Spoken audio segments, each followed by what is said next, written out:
عتيمة كسود هيئة الشغالة الصومالية labadii cashay ugu dambeeyay howlo shaqo diiwaangelin ka waday xarunta hay'adda shaqaalaha gobolka Sanaag ee magaalada Ceergaabo waxaana tiimankaas uu horkacay agaasimaha waaxda qorsheynta hay'adda shaqaalaha Soomaaliland Cabdiraxmaan Xasan Cabdilaahi ayaa sheegay inay diiwaangelinayaan ku dhawaad ilaa 300 oo shaqaale dawladeed ah waxaana sidoo kale uu sheegay in kulamo ay la qaateen madaxda kala duwan ee laamaha dawladda ee gobolka waxaana isoo arrimahaasi ka hadlay hadaladiisii kamid ah maanta waxay ka socotaa gobolka Sanaag oo runtii aanu rajaynayna inaan shaqaale ku dhow 300 iyo kontomeeye ka diiwaan galina hadii Ilaahay idmo si fiican bay shaqadu u socotaa waxay ka socotaa xarunta gobolka ee xafiiska hay'adda shaqaalaha dawladda oo runtii shaqo badan ka haya xafiiskan intii la furayna faa'iidadeeda la dareemay gudoomiyaha hay'adda shaqaalaha dawladdu isagoo dareemaya muhiimadda ay leedahay in xafiis ay ku yeelato hay'adda shaqaaluhu gobolka Sanaag ayuu halkan xafiiskan ka furay isagii baa shaqadii hay'ad qayb ahaan technicalina team ka yimi hay'adda shaqaalaha oo well trained oo diiwaangelintii hore soo maamulay ayaa halkan goobtan ka shaqeynaya si fiican bay ilaa hadda u socotaa shaqaaluhu way is ixtiraamayaan iyaga kuyuga hagaajinaya insha Allahna waxaan rajaynaynaa in berri iyo maanta ay ku dhamaato shaqaalihii laga tago ee runtii systemku soo celiyo amaba shahaadooyinkiisa iyo aydiyadiisa iyo wax ka qaldamaan waxa la sameyn doonaa in week laga furo xaruntii hay'adda shaqaalaha dawladda oo halka shaqaalihii laga taga lagu diiwaan geliyo xaruntan gobolka waxa dhawaan la keeni doonaa iyagana qalabkan iyo shaqaalaha halkan ka shaqeeya oo intuu Hargeysa loo diro la soo tababaro si ay diiwaan gelinta u sii wadaan marka insha Allah gobolka xafiiskan uu ku filaan doona markaan diiwaan gelin ka hadlayno tani waa tii ugu dambeysay ee team technical oo ka yimi xarunta hay'adda shaqaalaha dawladda ay halkan yimaadaan si ay shaqaalaha u diiwaan geliyaan wixii hadda ka dambeeya xafiiskan ay isku wada filaan doona wixii shaqo ay hay'adda shaqaaluhu ku qaban jirtay xarunta ee gobolka Khuseeya gobolkana hadii Ilaahay idmo xafiiskana dhameystiri doona kale waxaanu kulan la qaadanay aanu howlaha shaqo ee shaqaalaha gobolka ku dardar gelinayno isu dawayaasha gobolka Sanaag oo runtii kula shirnay xarunta barasaabka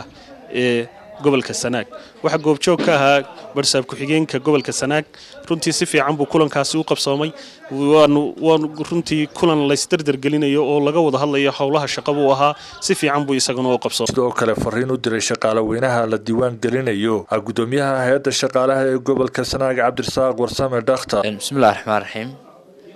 waxa maalintii labaad si habsamay u socota diiwaan gelinta shaqaalaha cusub ee gobolka Sanaag dadkan iminka jooga waxay ka yimaadeen dhammaan degmooyinka iyo tuulooyinka ku hareeraysan gobolka dadkii gobolka degmada gudaheeda joogay ama magaalada gudaheeda iyagu shalayba intii badnayd galeen ilaa berri insha Allah tacaala sida noo qorsheysan waan wadi doonaa insha Allah tacaala waxaan rajaynaynaa inay noo fududaato si wanaagsan dadku isu diiwaan geliyaan dadka la tiro koobaya waxa weeye dad gaaraya 300 iyo dheeraad oo isugu jira shaqaalihii muddada sanadka gudihiisa sanadkan tagay la qaatay kuwii hay'adda shaqaaluhu imtixaanka ka qaaday iyo dadkii yana aan kaarka haysan kuwii cabashada qabo isku bedelka iyo waxaas oo kale loo sameeyay alxamdulillah waxaan rajaynaynaa insha Allah tacaala si wanaagsan inay noogu dhamaato fariinta aan u direynaa dadka aan wali imanna waxa weeye inay yimaadaan hadhowto waa ku dheeraanaysaa inay Hargeysa iyo meelaha aadaan bay noqonaysaa maanta u dhowdahay waxaan rajaynaynaa inaad ka faa'iideysato waxaan ugu dambeyntii hadallo soo dhaweynaa iyo wali wada shaqeynta ay leeyihiin hay'adda shaqaalaha halkaasi ka sheegay gudoomiye ku-xigeenka gobolka ahna kusimaha barasaabka gobolka Ismaaciil Cabdi Xasan dhamaantii waxaan ku salaamayaa salaanta islaamka assalaamu calaykum waraxmatullaahi wabarakaatuh salaanka bacdi maanta aynu isugu nimi halkan shirkan hay'adda shaqaaluhuna ay noo qabato noogu timi iyadoo hawsheedii wada laba maalmood nala joogtay runtii aad baan u soo dhaweynaa hay'adda shaqaalaha agaasimayaasha ka socda kala duwan waxa weeye ku soo dhawaada gobolkiina weeye waana heegan baanu idinnahay waa kuwaas duweesha halkaa wada fadhiya badankoodii hawsha wadana diyaar bay u yihiin inay qabtaan oo waxay ka qaban karaan xagga shaqaalaha ay ka soo qabtaan shaqaalahooda waxaanuna ku ballanay run ahaantii aan leenahay